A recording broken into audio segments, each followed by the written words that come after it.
Hello students, I am नवीन। स्वागत है आपका मेरे YouTube channel basic maths on tips में। और इस वीडियो में मैं करने वाला हूं क्लास 10th चैप्टर ट्रायंगल से रिलेटेड इंपॉर्टेंट सम, जो कि सीबीएसई ने 2016 में पूछा था। तो चलिए शुरू करते हैं। तो देखिए, सम में हमें दिया है triangle ABC is right angle at C. तो यहाँ पर ट्रायंगल एबीसी मैंने बना दिया है, जो कि राइट एंगल है सी पर। If P is the length of perpendicular from C to A B. तो यहाँ पर पी जो है वो लेंथ है जो सी से एक लाइन आ रही है ए बी पर परपेंडिकुलर डाल रही है। इट मीन्स हम कह सकते हैं कि यहाँ पर सी डी की लेंथ पी से दिखाई गई है। And A B C are the length of sides opposite to angle A, angle B and angle C respectively. और बाकी यहाँ पर देखिए, एंगल ए की जो अपोजिट साइड है यानी कि सी बी, इसको ए से दिखाया गया इसकी लेंथ को। और एंगल बी की अपोजिट साइड जो है ए सी, इसकी लेंथ को बी से दिखाया गया है, स्मॉल बी से। एंगल सी के अपोजिट जो साइड है यानी कि ए बी, इसकी लेंथ को सी से दिखाया गया है। देन प्रूव दैट, तो हमें यहाँ प्रूव करना है 1/p² equal to 1/a² plus 1/b² को।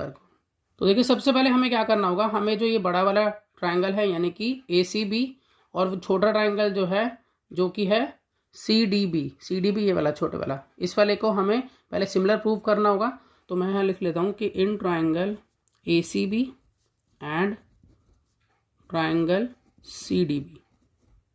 तो मैं पहले यहाँ पर आपको रफ फिगर इसकी बना के दिखाता हूँ कि सपोज कीजिए यहाँ पर ABC इस तरह से है और यहाँ पर मैंने CDB इस तरह से बना दिया है। यहाँ लिख लेता हूँ कि ACB और यहाँ CDB। इसको मैंने इस तरह से लिया है कि देखिए, यहाँ पर C पे 90 डिग्री है, ठीक है। तो इधर अगर हम देखें तो यहाँ पर D पे 90 डिग्री है, तो मैंने इसको इस तरह से लिया है 90 इस तरह से बेस पर ही दोनों को बनाया। अब अगर हम देखें तो इस बड़े वाले ट्रायंगल में यानी कि ACB में यहाँ पर B एंगल है, और छोटे वाला ट्रायंगल जो है यानी कि CDB, इसमें भी B जो है वो मिलेगा आपको। तो दोनों में ही एंगल B जो है वो कॉमन है। तो इट मीन्स मैंने इस तरह से इसको लिखा है दोनों ही बेस पर, ये एंगल B दोनों में। यहाँ पर मैं इन दोनों को ईजिली सिमिलर प्रूव कर सकता हूँ एंगल के अकॉर्डिंग। तो मैं यहाँ पर इस तरह से लिखूँगा कि अब ACB अगर हम देखें तो इसमें है एंगल C, और CBD में देखें तो है एंगल D। ये दोनों ईच 90 हो गए। उसके अलावा एंगल B हमें इसमें भी मिलेगा, ACB में और CDB में मिलेगा। तो angle B equal to angle B यहाँ पर कॉमन हो गया। तो इन दोनों की वजह से मैं ये कह सकता हूँ कि यहाँ पर ट्रायंगल ACB सिमिलर है ट्रायंगल CDB के बाय AA क्राइटेरिया। तो ये तो आप जानते हैं, जब दो ट्रायंगल सिमिलर होते हैं तो उनकी कॉरस्पॉन्डिंग साइड्स का रेशियो इक्वल होता है, ठीक है। तो इसलिए हम यहाँ लिख सकते हैं कि यहाँ पर AB, हमने यहाँ AB लिया है तो यहाँ पर अपॉन में आएगा CB। उसी तरह से मैं यहाँ ले लेता हूँ AC, तो AC के लिए जगह यहाँ पर अपॉन में CD इक्वल टू, अब मैं ले लेता हूँ यहाँ पर BC, तो इसके लिए हो जाएगा BD। अब यहाँ पर मैं इनकी लेंथ लिख लेता हूँ जो मुझे मालूम है। तो AB यहाँ पर क्या है, तो मैं यहाँ पर C लिख सकता हूँ। उसके बाद CB, अब CB देखें यहाँ पर ये क्या है A, तो मैं यहाँ A लिख लेता हूँ इक्वल टू AC। अगर हम देखें यहाँ तो AC यहाँ पर B है, तो यहाँ पर मैं B लिखूँगा। CD अगर हम देखें यहाँ पर तो CD यहाँ पर P है, तो यहाँ पर लिखेंगे हम P। तो BC, अगर हम BC यहाँ देखें तो BC यहाँ पर है A, और BD अगर हम यहाँ देखें कि BD क्या है, तो BD तो ये कोई लेंथ यहाँ दी हुई नहीं है, इसलिए यहाँ मुझे BD ही लिखना होगा। अब इसको हम आगे सॉल्व करते हैं। और अगर हम यहाँ देखें तो मुझे ना इसकी अभी कोई ज़रूरत नहीं है, मैं इन दोनों से अपना काम जो है ईजिली चला सकता हूँ। तो यहाँ पर मैं क्रॉस मल्टीप्लिकेशन कर देता हूँ। C इंटू P हो जाएगा CP equal to A into B हो जाएगा यहाँ पर AB। अब अगर मुझे P निकालना हो तो C को मैं अपॉन में लेकर आऊँगा, तो यहाँ पर लिखेंगे AB अपॉन में C। तो P की वैल्यू जो है वो इस तरह से आ गई है, AB अपॉन में C। यहाँ पर मैं दोनों तरफ स्क्वायरिंग कर देता हूँ इसको और सॉल्व करने के लिए। स्क्वायरिंग ऑन बोथ साइड, क्योंकि जो क्वेश्चन है उसमें स्क्वायर था इसलिए मुझे यहाँ स्क्वायरिंग करनी पड़ रही है। तो मैं यहाँ लिख लेता हूँ स्क्वायरिंग ऑन बोथ साइड्स। तो जब मैं स्क्वायरिंग करूँगा तो ये हो जाएगा P², और यहाँ पर स्क्वायरिंग करते हैं तो पहले पूरे पे चढ़ाते हैं इसको इस तरह से। फिर अब अगले स्टेप में इसको हम दोनों पे लिखेंगे इसे। तो P², यहाँ पर A पे भी स्क्वायर होगा और यहाँ B पे स्क्वायर। ये लॉज ऑफ एक्सपोनेंट के अकॉर्डिंग क्या है, देखिए, अगर A B A multiply B इस पे स्क्वायर है तो ए पे भी स्क्वायर होता है मल्टीप्लाई बी पे भी स्क्वायर होता है, और नीचे यहाँ सी पे भी रहेगा ये सी स्क्वायर।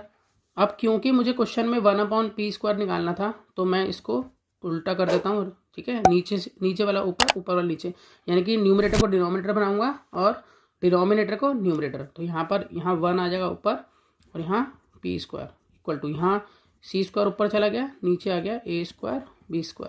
देखिए c² को मुझे यहाँ कैसे लिखना है, तो यहाँ पर अगर हम डायग्राम में आए तो c² एक तरह से देखें तो ACB का हाइपोटेनस है, ठीक है, क्योंकि C पे 90 डिग्री था और 90 डिग्री के सामने हमेशा हाइपोटेनस होता है। तो यहाँ पर C जो है हाइपोटेनस है, यहाँ पर A देखे तो बेस हो गया, B जो है वो हाइट हो गई। तो हाइपोटेनस का स्क्वायर जो होता है वो बेस का स्क्वायर प्लस हाइट के स्क्वायर के बराबर होता है। तो इट मीन्स मैं c² को क्या लिख सकता हूँ, a² प्लस b², यानी कि base square plus height square. तो c के स्क्वायर को मैं लिख सकता हूँ a² प्लस b²। तो यहाँ पर मैं इसको पुट कर लेता हूँ c² को इस तरह से कि मैं इसको लिख सकता हूँ a² प्लस b², और नीचे है a² b², यहाँ है 1/p²। बाकी का क्वेश्चन मैं इधर सॉल्व कर देता हूँ। अब देखिए हम इसको इस तरह से लिख सकते हैं 1/p² इक्वल टू यहाँ पर a² अपॉन में a² b² इस तरह से लिख सकते हैं, और b² a² b² इस तरह से लिख सकते हैं। तो देखिए मैंने ऐसा इसको क्यों लिखा, तो मैं इसको आपको समझाता हूँ कि सपोज़ कीजिए अगर 2 + 4/2 लिखा हो, ठीक है, तो अगर हम इसका रिजल्ट देखें तो क्या होगा, 4 + 2 6/2 यानी कि 3 आएगा। लेकिन अगर मैं इसी को मैं ऐसे लिख लूँ 2/2 + 4/2 तो भी इसका रिजल्ट 3 ही आएगा। देखिए 2 से यहाँ 2 कैंसिल हो जाएगा 1 पे, और 2 2 जा 4, तो 1 + 2 यहाँ पर भी इस तरह से 3 आएगा। तो मैंने इसी का यहाँ यूज़ किया, इसको मैंने अलग अलग सेपरेट करके लिख लिया। अब यहाँ इससे क्या होगा कि यहाँ a² से a² कैंसिल हो गया यहाँ पर, और यहाँ b² से b² कैंसिल हो गया। तो इस तरह से मेरे पास जो बचता है वो बचता है 1/p² equal to 1/b² plus 1/a², और यही हमें प्रूव करना था।